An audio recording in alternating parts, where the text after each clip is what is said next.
You can't really comprehend it. You can't put your finger on why it happens that way. But that's what people do sometimes. They just do all manners of wicked and perverse things. And they do it in the name of the Lord. That's the bad part of it. Why do you do these things as if you're doing God a service? And that's what the scripture also says. It says the time will come when people will kill you and say they did God a service. We know that's not true.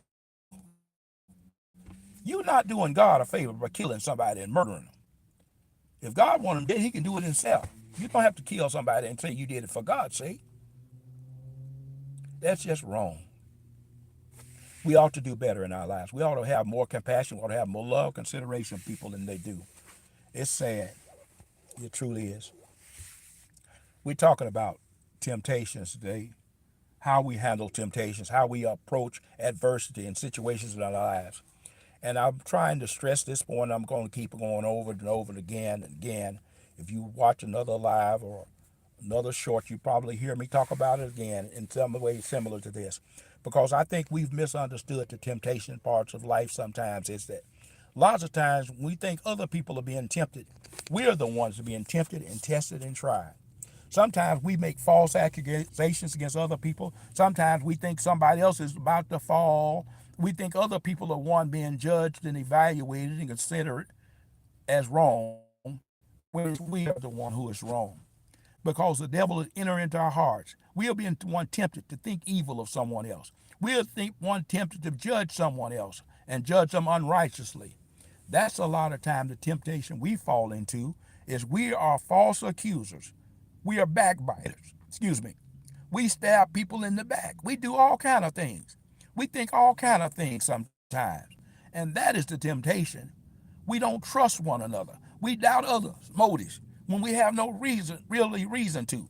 We go to accusing people and thinking evil things against them. Won't hear what they say. I've heard a lot of people tell me lately, I don't care what the truth is. If you don't care what the truth is, you don't care about God. If you don't care what the truth is, you're not a Christian. You don't love God if you don't care about the truth. Because guess what Jesus said? He said, I am the way. I am the truth and the life. If somebody's trying to explain to you something, you say you don't care about the truth, you ain't trying to hear that. You ain't right with God. You ought to always want to hear the truth. The Bible says be slow to speak, swift to hear, and slow to speak.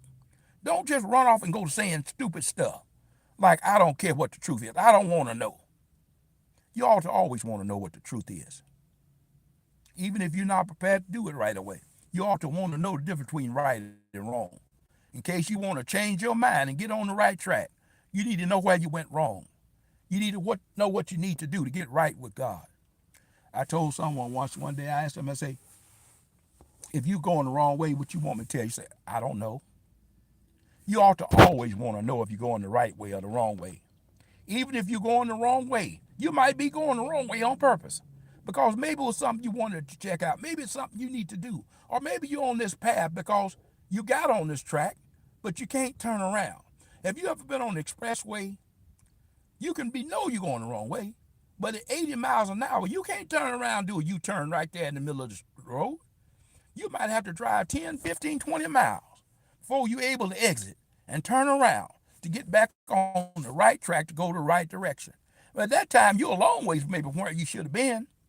But that's the part of the consequences you have to self-correct once you made a mistake or an error. Sometimes it costs you a lot of extra time, effort, and everything to get back on the right track. But the important thing is you need to know when you made a mistake so you know how and when to turn around. So if you ever do want to get right, you know how to do it. If nobody tells you, you just keep on going and going in the wrong direction. You'll never get where you're trying to go.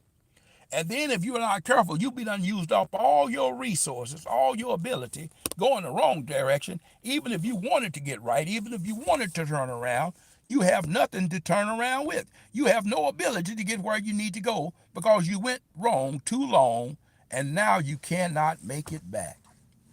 That's why the scripture says, in the day that you hear my voice, harden not your voice, harden not your heart, as the children of Israel did in the days of provocation, when they provoked God to anger and they provoked God to wrath and judgment against them.